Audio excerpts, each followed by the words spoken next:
Good morning, students. Today we are going to study about the topic is air, unit 4 air.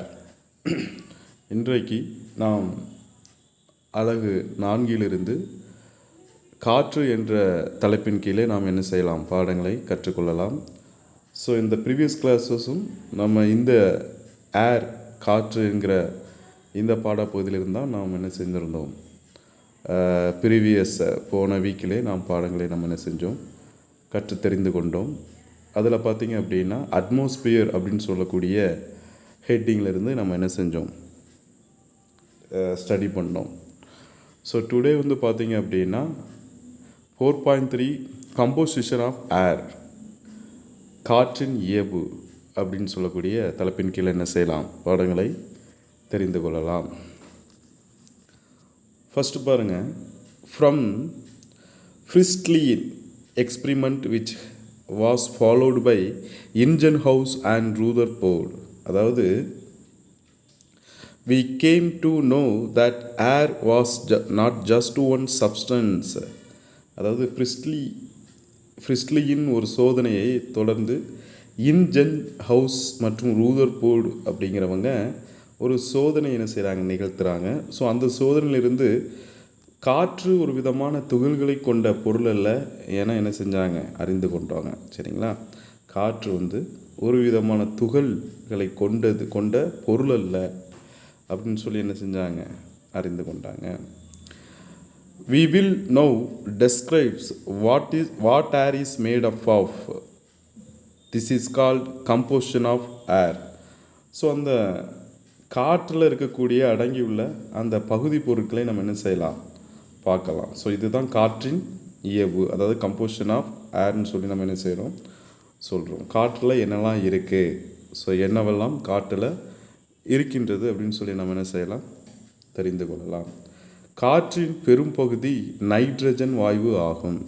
காற்றில் அதிகப்படியாக nitrogen என்ற வாயு தான் என்ன செய்கிறது, இருக்குது. சரிங்களா, the major component of air is nitrogen.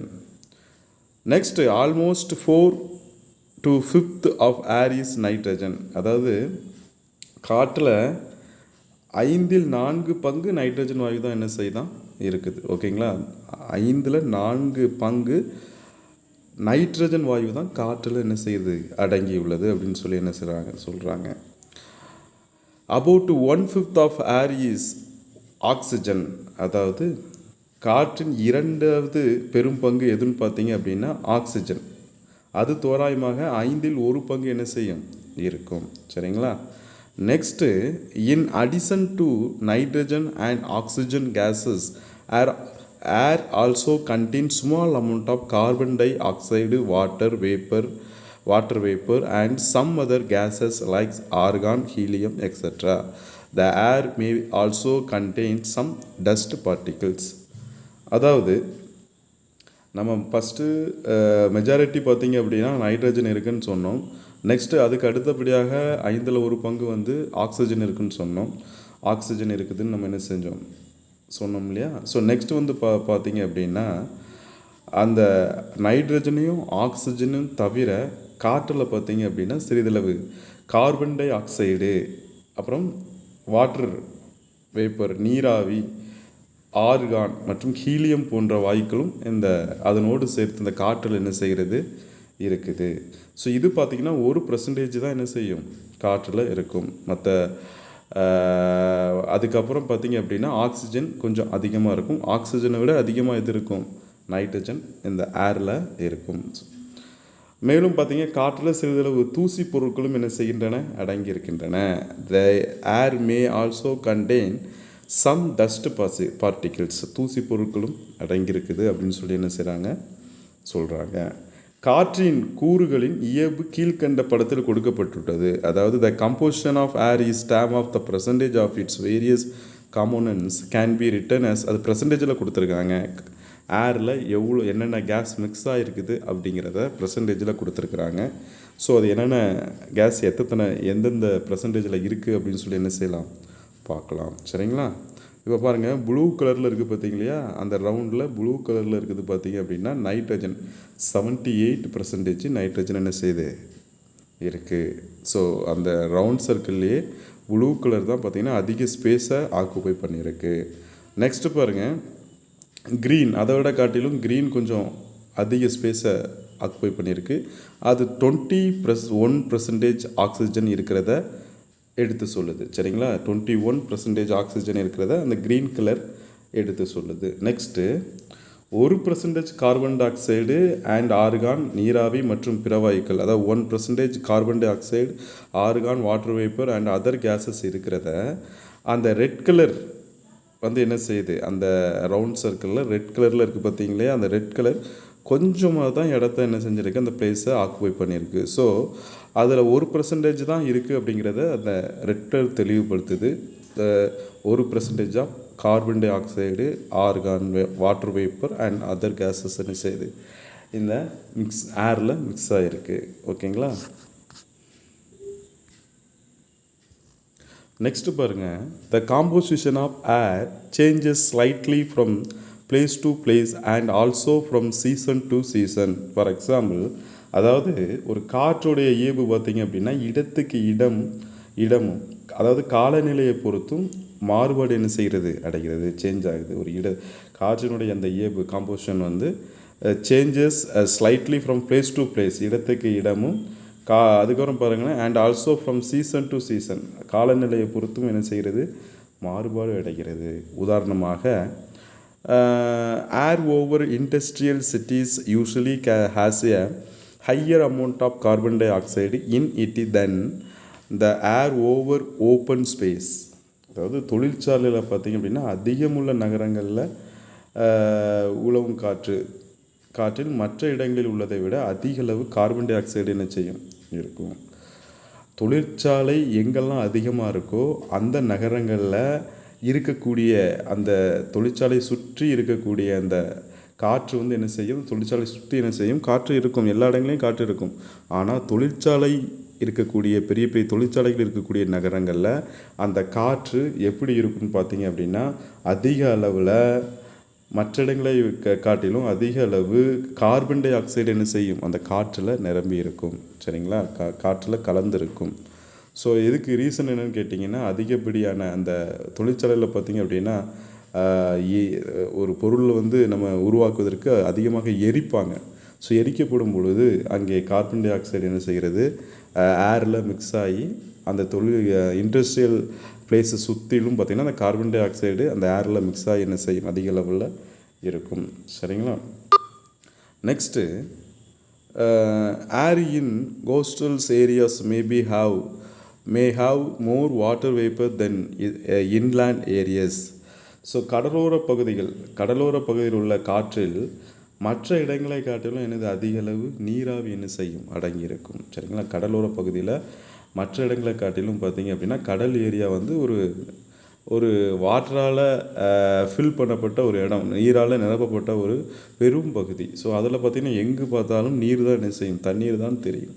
So அப்போ வந்து வெயில் அந்த சூரிய ஒளி வந்து என்ன செய்கிறது, அந்த வாட்டரை என்ன செய்கிறது, சூரிய ஒளி அந்த வாட்டர் சூரிய ஒளி மூலமாக அந்த வாட்டர் வேப்பராக என்ன செய்யுது, சேஞ்ச் ஆகுது, நீராவியாக என்ன செய்கிறது, மாறுகின்றது. சரிங்களா. அடிக்கிற வெயிலுக்கு அந்த வெப்பம் வந்து அந்த வாட்டரை ஆவியாக என்ன செய்கின்றன, மாற்றுகின்றன. ஸோ அது வந்து நீராவியாக அந்த கடற்கரையை சுற்றிலும் இருக்கக்கூடிய காற்றில் அதிகப்படியான நீராவி என்ன செய்கின்றன, அடங்கியிருக்கும். சரிங்களா. ஸோ நெக்ஸ்ட்டு பாருங்கள், air also contain more water vapour in rainy season. சரிங்களா. மழைக்காலங்களில் பார்த்தீங்க அப்படின்னா காற்றில் அதிக அளவு ஈரப்பதம் என்ன செய்யும், இருக்கும். அப்படி தானடா, மழை வந்து மேலேருந்து வளிமண்டலத்திலேருந்து அட்மாஸ்பியர்லேருந்து என்ன செய்யுது, ஃபால் ஆகுது, ரெயின் ஃபால் ஆகுது, மழை வந்து பெய்யுது. ஸோ மழை வந்து ஃபுல்லாக காற்றையும் அது வந்து என்ன செய்யும், காற்று மேலே அந்த மழை விழுந்து தான் நம்ம பூமி என்ன செய்கிறது, அடைகிறது. எங்கும் காற்று நிரம்பி இருக்கிறது நம்ம படிச்சிருக்கிறோம். ஸோ அப்போ அந்த காற்று வழியாக தான் அந்த மழையும் என்ன செய்யும், பெய்யும். மழை பெய்கிற இடமெல்லாம் காற்றும் என்ன செய்யும், அந்த மலையோடு மலையாக அந்த காற்று மிங்கலாக என்ன செய்யும், இருக்கும். ஸோ அப்போ வந்து பார்த்திங்கன்னா அங்கே ஈரப்பதம் என்ன செய்கிறது, அந்த காற்றில் அதிகப்படியாக காணப்படுகிறது. அப்போ நெக்ஸ்ட்டு பாரு, the amount of dust in the air is more in wintry places than the place then other areas. அதாவது காற்றோட்டம் உள்ள இடங்களில் உள்ள காற்றில் அதிக அளவு தூசி பொருட்கள் என்ன செய்யும் காணப்படும். அப்படி தானப்பா, காற்று அதிகமாக அடிக்கும்போது பார்த்திங்கன்னா நம்ம லேண்டில் இருக்கக்கூடிய சாண்டு இம்ப்யூரிட்டி, சாண்டில் இருக்கக்கூடிய மண் தூசிகள், ஸோ எல்லாமே பார்த்திங்க அப்படின்னா அந்த காற்றில் மிங்கிள் ஆகுது. அதிகமாக இருக்கக்கூடிய இடங்களில் காற்று அந்த மண் மேலே இருக்கக்கூடிய தூசிகளை அடித்து செல்லுது. ஸோ அப்போ பார்த்திங்கன்னா காற்றுலேயும் அந்த தூசிகள் என்ன செய்கின்றன, மிக்ஸ் ஆகிறது. ஏர்லேயும் என்ன செய்கிறது, அந்த டஸ்ட் பார்ட்டிக்கிள் மிக்ஸ் ஆகிடுது. சரிங்களா? ஸோ காற்றில் எவ்வளோ தூசி பொருட்கள் இருக்குது அப்படிங்கிறத ஒரு டெஸ்ட் பண்ணுறாங்க. சரிங்களா? எவ்வளோ ப்ரெசன்ஸ் ஆஃப் டஸ்ட் பார்ட்டிக்கிள் இருக்குது அப்படிங்கிறத கண்டறியும் சோதனை ஒன்று இருக்குது. ஸோ அது எந்த டெஸ்ட்டுன்னு சொல்லி என்ன செய்யலாம் பார்க்கலாம். You might have seen the sunlight enter into a dark room through the narrow sides and making shiny dust particle dancing merrily on the path of sunlight. So ஒரு இருட்டு ரூம்குள்ளே நீங்கள் போனீங்க அப்படின்னா அந்த இருட்டு ரூமுக்குள்ளே ஒரு மெல்லிய துவாரம் என்ன செய்யும் இருக்கலாம். ஸோ அந்த துவாரம் என்ன செய்யும், பழைய ஓட்டு வீடுகள்லாம் பார்த்தீங்க அப்படின்னா அந்த ஒரு சின்ன ஓடுலாம் ஓடுலாம் என்ன செய்யும் வரிசையாக அடுக்கி வச்சுருப்பாங்க மேலே. ஸோ அந்த ஓட்டு வீடுகளை பார்க்கும்போது தெரியும், 2 பக்கம் மழை தண்ணீர் சரிந்து வர்ற மாதிரியான ஒரு அமைப்பில் அந்த ஓடுகளை அடுக்கி வச்சுருப்பாங்க. அதுக்கப்புறம் அந்த வெளிச்சம் சன்லைட்டு உள்ளே வரணும் அப்படிங்கிறதுக்காக, அந்த வெளிச்சம் படணும் அப்படிங்கிறதுக்காக அங்கே என்ன இருக்கும் பார்த்திங்கன்னா ஒரு சின்ன கிளாஸ் ஒன்று ஃபிட் பண்ணி வச்சுருப்பாங்க. ஸோ அது வழியாக என்ன ஆகும்னு பார்த்திங்க அப்படின்னா சன்லைட் என்ன செய்யும் அந்த கிளாஸில் பட்டு, அந்த சன்லைட்டு இப்போ அந்த ரூம் வந்து இருட்டாக இருந்தது அப்படின்னா அந்த சன்லைட் வந்து அந்த சூரிய வெளிச்சம் வந்து அந்த ரூம்குள்ளே விழும். அந்த துவாரம் எவ்வளவு சைஸில் இருக்கோ, எவ்வளவு பெரிய சைஸ்லேயோ சின்ன அந்த துவாரம் இருக்கக்கூடிய அளவுக்கு அந்த சூரிய ஒளி அந்த துவாரம் இருக்கக்கூடிய அந்த வழியை ஊடுருவி என்ன செய்கிறது, ரிஃப்ளெக்ட் ஆகி உள்ளே வர்ற மாதிரியான ஒரு தோற்றம் என்ன செய்யும் பார்க்கலாம் நீங்கள். சரிங்களா? ஸோ இது வந்து பில்டிங்லேயும் என்ன செய்யும், காங்கிரீட் பில்டிங்லேயும் பார்த்தீங்க அப்படின்னா அந்த ரூஃபுக்கு மேலே ஒரு சின்ன ஸ்பேஸ் விட்ருப்பாங்க, ஒரு சின்ன கேப் விட்ருப்பாங்க. ஸோ அது வழியாக சன்லைட்டு உள்ளே இருட்டாக இருக்கும்போது சூரிய வெளிச்சம் அந்த துவாரத்தில் பட்டுது அப்படின்னா அந்த சூரிய வெளிச்சம் அந்த துவாரம் வழியாக அந்த அறையினுள்ளே வருகிறத நம்ம என்ன செய்யலாம் பார்க்கலாம். சரிங்களா? அந்த ரூமுக்குள்ளே அது டிரான்ஸ்ஃபர் ஆகி வர்றதை நம்ம பார்க்கலாம். சரிங்களா? ஸோ அந்த ரூட் உனக்கு அழகாகவே தெரியும். அந்த சூரிய ஒளி அந்த ஹோல் வழியாக உள்ள ரூம்குள்ளே வர்ற ரூட்டே நீ பார்க்கலாம். அந்த அளவுக்கு ஸ்ட்ரெயிட் லைன் உனக்கு கிடைக்கும். ஸோ அந்த ஸ்ட்ரெயிட் லைனில் அந்த சூரிய ஒளி வரக்கூடிய அந்த நேர் கோட்டு பாதையில் பார்த்தீங்க அப்படின்னா அந்த துவாரம் எந்த திசையில் இருக்கோ அந்த திசையை நோக்கி அந்த பாதை என்ன செய்யும் இருக்கும். ஸோ அந்த பாதையில் பார்த்தீங்க அப்படின்னா தூசிகள், அதிகப்படியான தூசிகள் அந்த சூரிய ஒளியில் டான்ஸிங், அதாவது அங்கே இங்கேயும் மேலே கீழேயுமா அப்படியே உலாவி போகிறத நீங்கள் என்ன செய்யலாம் பார்க்கலாம். பார்த்துருப்பீங்க நீங்கள். அந்த சூரிய ஒளியில் அந்த தூசிகள் வந்து அங்கே இங்கேயும் என்ன செய்யும், ரொம்ப ஸ்பீடாக மூவ் ஆகி போகிற மாதிரி ஒரு காட்சை நீங்கள் என்ன செஞ்சுருப்பீங்க பார்த்துருப்பீங்க. பார்க்காதவங்களும் இனிமேல் நீங்கள் என்ன செய்யுங்க பாருங்கள். மதியான நேரங்களில் வீடு நம்ம சுற்றி அடைச்சிட்டு அங்கே மேலே கண்டிப்பாக ஏதாவது ஒரு துவாரங்கள் என்ன செய்யும் இருக்கும். அந்த துவாரம் இருக்கக்கூடிய அறையில் போயிட்டு பாருங்கள், கண்டிப்பாக அந்த சூரிய வெளிச்சம் உள்ளே வருவதை நம்ம என்ன செய்யலாம் பார்க்கலாம். அந்த சூரிய வெளிச்சத்தில் அதிகப்படியான தூசிகள் அங்கங்கே மூவ் ஆகி போகிறத நம்ம என்ன செய்யலாம் பார்க்கலாம். ஸோ இந்த தூசிகள் எவ்வளோ இருக்குது அப்படிங்கிறத நம்ம என்ன செய்யணும் கண்டுபிடிக்கணும். ஸோ அதுக்காக ஒரு எக்ஸ்பெரிமெண்ட் பண்ணுறாங்க. அந்த தூசி பொருளின் அளவினை கணக்கெடுக்க ஒரு செயல்பாட்டை செய்கிறாங்க. ஒரு வரைபடத்தால் என்ன செய்கிறாங்க எடுத்துக்கிறாங்க. Take a graph sheet using marker pens draw a 5 x 5 cm square on the graph. என்ன பண்ணுறாங்க, ஒரு வரைபடத்தாளை எடுத்துக்கொண்டு அதில் 5 x 5 cm என்ற அளவில் ஒரு கட்டத்தினை என்ன செய்கிறாங்க வரைகிறாங்க. ஒரு கிராஃப் ஷீட் எடுத்துகிட்டு அதில் 5 x 5 cm என்ற அளவில் ஒரு கட்டத்தை என்ன செய்கிறாங்க ஸ்கொயர் ஒன்று வரைகிறாங்க. So apply the thin film of greases on the graph sheet. So இதில் வந்து என்ன பண்ணுறாங்க அப்படின்னா அந்த வரைபடத்தில் மெல்லிய படலமாக சிறிது கிரீஸினை என்ன செய்கிறாங்க தடவுறாங்க. ஸோ அதுக்கப்புறம் பாருங்கள், this sheet will serve as dust collector make 4 or 5 graph sheet. So இந்த மாதிரி இது போல் 4 அல்லது இது வந்து என்னென்னா இந்த ஷீட்டு வந்து தூசிகளை சேகரிக்கும் தாளாக என்ன செய்கிறது, செயல்படுகிறது. ஸோ இதே போல் தான் 4 அல்லது 5 தாள்களை என்ன செய்கிறாங்க, தயார் செய்யணும். தயார் செய்து பின்னர் discuss the whole as where to place the dust collectors, எங்கே வச்சா கரெக்டாக அந்த சன்லைட் வரும் அப்படிங்கிற அந்த ரூமை நீங்கள் வந்து என்ன செய்யணும், சூஸ் பண்ணணும். அந்த பிளேஸை சூஸ் பண்ணணும், அந்த இடத்த சூஸ் பண்ணணும், எத்தனை நாள் வைப்பது அப்படிங்கிற மாதிரிலாம் நீங்கள் என்ன செய்யணும், கலந்து யோசித்து அந்த முறையில் என்ன செய்யணும், வைக்கணும். சிறு அது சிறந்த சோதனையாக அமையும் என்று விவாதித்து அந்த இடங்களில் நம்ம என்ன செய்யணும், வைக்கணும். எங்கெல்லாம் வச்சா அது அந்த சோதனை சக்ஸஸ் ஆகும் அப்படிங்கிற மாதிரியான அந்த சன்லைட்டும் உள்ளே வரணும், தூசியும் தெரியணும், அந்த அந்த அறைகளும் நல்லா என்ன செய்யணும். அந்த பேப்பரும் பார்த்திங்க அப்படின்னா காற்றில் பறந்து விடாத மாதிரி எதையாவது வச்சு பொருத்தி ஃபிட் பண்ணி என்ன செஞ்சுருக்கணும், வச்சுருக்கணும். அப்போ பறந்து போகாதவரை இந்த தாள்களை என்ன செய்யணும், பொருத்தி வைக்கணும். ஸோ அப்புறம் ஒரு ensure the dust collector do not get blown away after the time scheduled for performing this activity is reached. Remove the paper and count the number of collected dust particles in the marked area in all the sheets using a magnifying glasses at the dust collectors. We can see sometimes similar to the diagram below. So என்ன ஆகுதுன்னு பாருங்கள், குறிப்பிட்ட நாட்களுக்கு பின்பு அனைத்து தாள்களையும் சேகரிக்கணும். கொஞ்ச நாள் கழித்து நீங்கள் அனைத்து தாள்களையும் என்ன செய்யணும், சேகரித்து தூசி பொருளின் எண்ணிக்கையை என்ன செய்யணுமா, உருப்பெருக்கியின் மூலம் என்ன செய்யணும், பார்க்கணும். உருப்பெருக்கி கண்ணாடியின் மூலமாக என்ன செய்யணும், மேக்னிஃபையிங் கிளாஸ்ன்னு சொல்கிறோம். உருப்பெருக்கி கண்ணாடியின் துணையுடன் கணக்கிடணும். அப்போ பின்வரும் படத்தில் காணப்படும் அமைப்பு, ஸோ பின்வரும் படத்தில் காணப்படக்கூடிய ஒரு அமைப்பு போன்று உங்களுக்கு என்ன செய்யலாம், கிடைக்கலாம்னு சொல்கிறேன். இந்த மாதிரியான ஒரு அமைப்பு நீங்கள் செஞ்சு பார்த்தீங்க அப்படின்னா கிடைக்க வாய்ப்பு இருக்குது. தூசிகளை நாம் என்ன செய்யலாம், எவ்வளோ இருக்குது அப்படின்னு கவுண்ட் பண்ணி நம்ம அதுக்கு ஒரு சின்ன ஒரு சராசரி ஃபார்முலா இருக்குது பாருங்கள். குறிப்பிட்ட கட்டத்தினுள் சேகரிக்கப்பட்டுள்ள சராசரி தூசி பொருட்களின் எண்ணிக்கையை பின்வருமாறு என்ன செய்யலாம், கணக்கிடலாம். அது எப்படின்னு பாருங்கள்.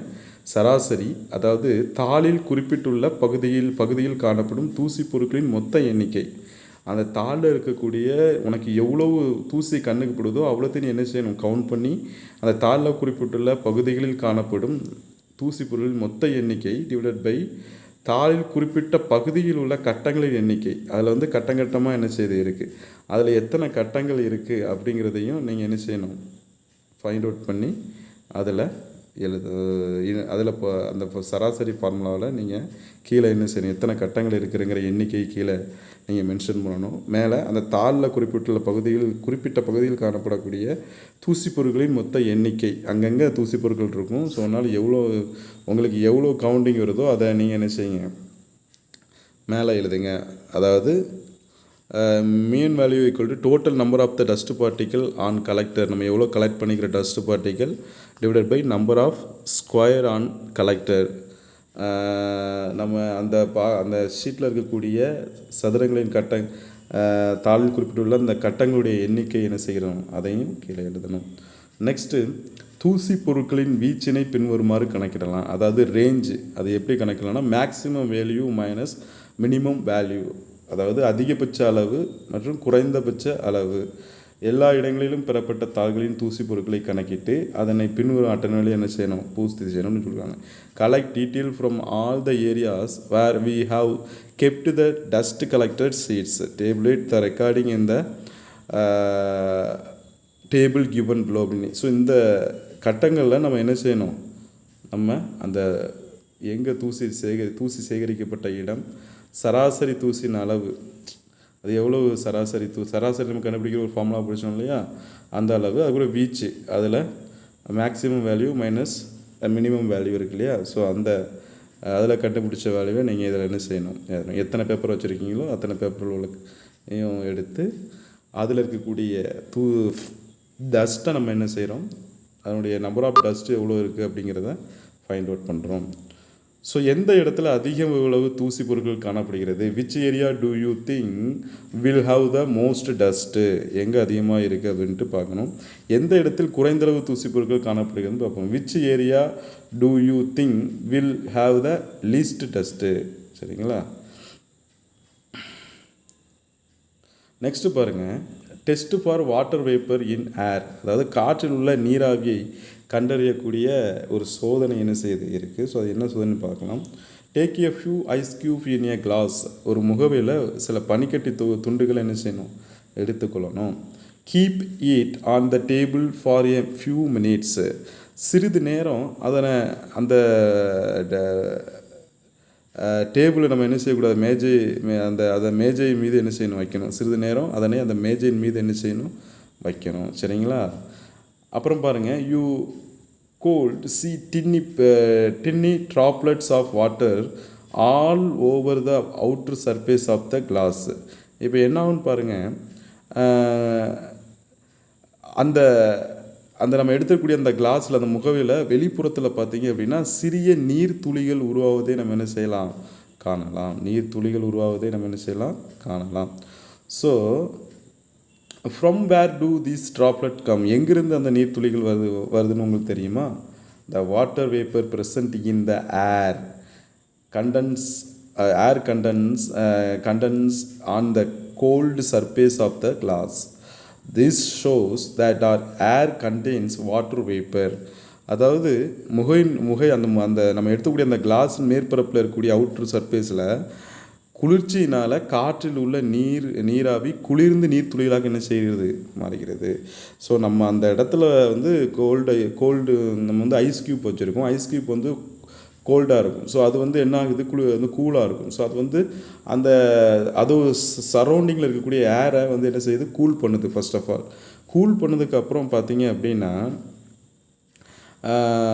அந்த காற்றில் இருக்கக்கூடிய அந்த வாட்டர் வேப்பர் வந்து திரும்ப கூலாகி அது வந்து என்னது, வாட்டர் ட்ராப்லெட்டாக மாறுது, நீர் துளிகளாக என்ன செய்கிறது, மாறுது. சரிங்களா? ஸோ ஈச்சோ வந்து காற்றில் நீராவி உள்ளதை நம்ம என்ன செய்ய முடியும், அறிய முடியும்.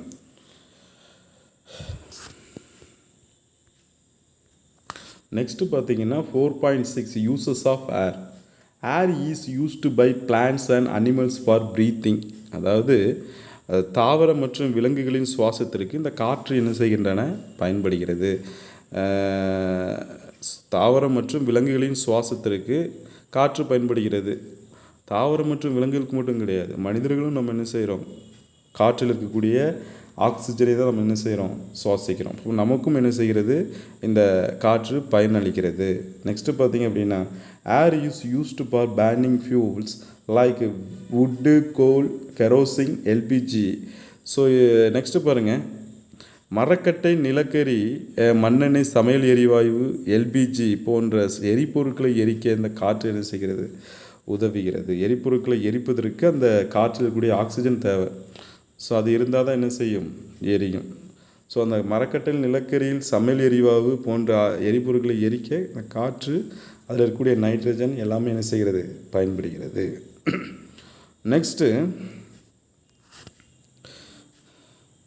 compressed air is used to fill tires of various kinds of vehicles.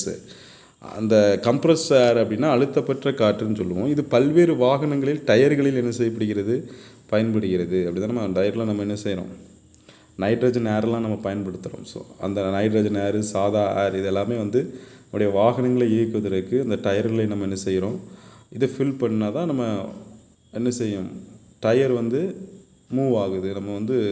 நம்ம வாகனங்களை இயக்குவதற்கு அந்த காற்று வண்டி என்ன செய்யணும், தேவைப்படுகிறது. ஸோ அதில் அந்த அழுத்தப்பட்ட காற்று பல்வேறு வாகனங்களில் என்ன செய்யப்படுகிறது, டயர்களில் பயன்படுத்தப்படுகிறது. நெக்ஸ்ட்டு பாரு, ஏர் place an importance role in maintaining the water cycle in the nature. அதாவது இயற்கையின் நீர் சுழற்சியில் காற்று வந்து முக்கிய பங்கு என்ன செய்கிறது, வகிக்குது. நேச்சுரலாகவே பார்த்தீங்க அப்படின்னா அதனுடைய நீர் திரும்ப திரும்ப சுழற்சியாக வருவதற்கு இந்த காற்று முக்கிய பங்கு என்ன செய்கிறது, வகிக்கிறது. நெக்ஸ்ட்டு பாருங்கள், ozone layer present in the atmosphere help is preventing harmful radiation on the sun from reaching the earth surface. அதாவது சூரியனிடமிருந்து வரக்கூடிய தீங்கு விளைவிக்கக்கூடிய கதிர்வீச்சுகள் வந்து பூமியின் மேற்பரப்பிற்கு வருவதை இந்த வளிமண்டலத்தில் உள்ள ஓசோன் படலம் என்ன செய்கிறது, தடுக்குது. அட்மாஸ்பியரில் சூரியனிடத்துலேருந்து வரக்கூடிய டாக்ஸிக் ரேடியேஷன் கதிர்கள் வந்து என்ன செய்கிறது, தீங்கு விளைவிக்கக்கூடிய நமக்கு வந்து தீங்கு விளைவிக்கக்கூடிய கதிர்வீச்சுகள் என்ன செய்யும், அந்த சூரியனிடந்து வரும். ஸோ அதை வந்து இந்த பூமியின் மேற்பரப்பில் இந்த நம்ம பூமியை நோக்கி வருவதை இந்த அட்மாஸ்பியர் இருக்கக்கூடிய அந்த வளிமண்டலத்தில் இருக்கக்கூடிய அந்த ஓசோன் படலம் என்ன செய்கிறது, தடுக்கிறது. இந்த ஓசோன் படலம் தான் சன்னிலிருந்து ரிலீஸ் ஆகக்கூடிய அந்த ரேடியேஷன் கதிர்களை வந்து என்ன செய்கிறது, எக்ஸ்ரேஸை வந்து நம்ம எர்த்தில் வரவிடாமல் என்ன செய்யுது, தடுக்குது. சரிங்களா? ஸோ நெக்ஸ்ட்டு பாருங்கள்,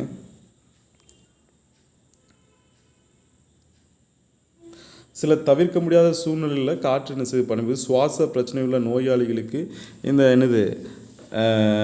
காற்று என்ன செய்கிறது, பயன்படுகிறது. அப்படி தான் நம்ம ஒரு சிலிண்டரில் அடைச்சி வச்ச காற்றை வந்து அவங்களுக்கு என்ன செய்வாங்க, இந்த காற்றை அவங்களுக்கு சுவாசிக்க முடியாத ஒரு நிலைமை வரும்போது அந்த சுவாச பிரச்சனை உள்ள நோயாளிகளுக்கு இந்த காற்று ஒரு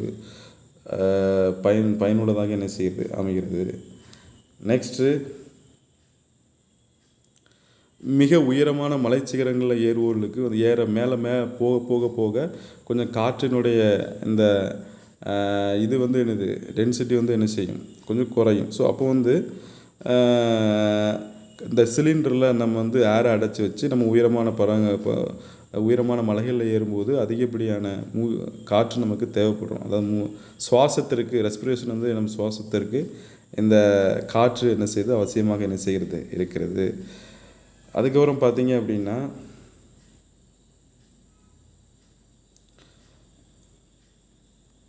ஆழ்கடலில் நீந்துவர்களுக்கும் ஆக்சிஜன் வாயு நிறைந்த உருளையை சுவாசத்திற்கு என்ன செய்கிறாங்க, பயன்படுத்துகிறாங்க. நீருக்கு அடியில் போனதுக்கப்புறம் பார்த்தீங்கன்னா ஆழ்கடல் நீந்தும் போது அங்கே வந்து ஆழம் அதிகரிக்க அழுத்தமும் என்ன செய்யும், அதிகரிக்கும். நம்ம படிச்சிருக்கோம். ப்ரெஷரும் இன்க்ரீஸ் ஆகும். ஸோ அப்போ ப்ரெஷர் இன்க்ரீஸ் ஆகும்போது அங்கே வந்து நம்ம ஓரளவுக்கு தான் தண்ணிக்குள்ளே வந்து நம்ம வந்து ஏர் நம்ம சுவாசிக்க முடியாது இல்லையா. ஸோ அங்கே வந்து பார்த்திங்க அப்படின்னா ஆக்சிஜன் சிலிண்டர் என்ன செய்கிறாங்க, பயன்படுத்துகிறாங்க. அதில் ஏர் என்ன செய்யும், இருக்கும். சரிங்களா? ஸோ நெக்ஸ்ட்டு பார்த்திங்க அப்படின்னா, வீசும் காற்றானது காற்றாலைகளின் ரெக்கைகளை சுழல செய்கிறது. இது blowing air is used to run the blades of windmill. Wind மில்னால் காற்றாலை. இந்த காற்றாலை கூட இந்த ரெக்கையை வந்து என்ன செய்கிறது, இந்த அதிகப்படியான வீசும் காற்று வந்து என்ன செய்கிறது, அந்த ரெக்கைகளை சுழல செய்கிறது. காற்றாலைகள் நீர்நிலையிலிருந்து நீர் இறைக்கவும் மாவு அரைக்கவும் மின்சார உற்பத்திக்கும் பயன்படுத்தப்படுகின்றன. சரிங்களா? நீர்நிலையிலிருந்து நீரை வந்து என்ன செய்கிறது, அந்த வாட்டரை வந்து நீரை வந்து வெளியே இது பண்ணி எடுத்துறதுக்கும், அதுக்கப்புறம் பார்த்திங்க அப்படின்னா மாவை அரைக்கிறதுக்கும், அதுக்கப்புறம் மின்சார உற்பத்திக்கும் என்ன செய்கிறது, இந்த காற்றாலைகள் பயன்படுகிறது.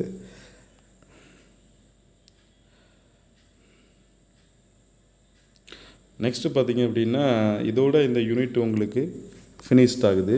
இந்த கிளாஸோட இந்த யூனிட்டு முடியுது. இந்த காற்று ஏருங்கிற யூனிட்டு. இந்த யூனிட்டில் பார்த்திங்கன்னா இந்த கோவிட் சுச்சுவேஷன் காரணமாக நிறைய பாடங்களை சிலபஸில் என்ன செஞ்சுருக்காங்க, நீக்கப்பட்டிருக்கிறது. டெலிட்டட் போர்ஷனில் இருந்து டெலிட்டட் போர்ஷனை நான் உங்களுக்கு டீச் பண்ணலை. ஸோ இந்த யூனிட்டில் 3 டாபிக் தான். இன்ட்ரோடக்ஷன் கொடுத்துருக்குறாங்க. அதுக்கப்புறம் அட்மாஸ்பியர் வளிமண்டலம்னு சொல்லக்கூடிய ஒரு டாப்பிக்கு.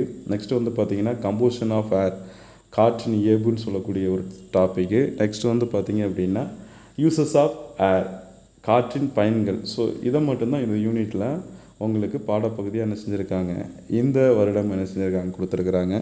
ஸோ இந்த யூனிட்டு ஓவரால் ஃபினிஷ்டு. சரிங்களா? ஸோ நெக்ஸ்ட்டு கிளாஸில் இந்த யூனிட்டில் இருக்கக்கூடிய 1 வேர்ட்ஸு அண்டு கொஸ்டின் ஆன்சர் உங்களுக்கு வீடியோவில் அனுப்புகிறோம். சரிங்களா? ஸோ இந்த கிளாஸில் நீங்கள் இந்த யூசஸ் ஆஃப் ஏர்னு சொல்லக்கூடிய ஹெட்டிங்கில் இருக்கக்கூடிய ஹெட்டிங்க்கு பிலோ வரக்கூடிய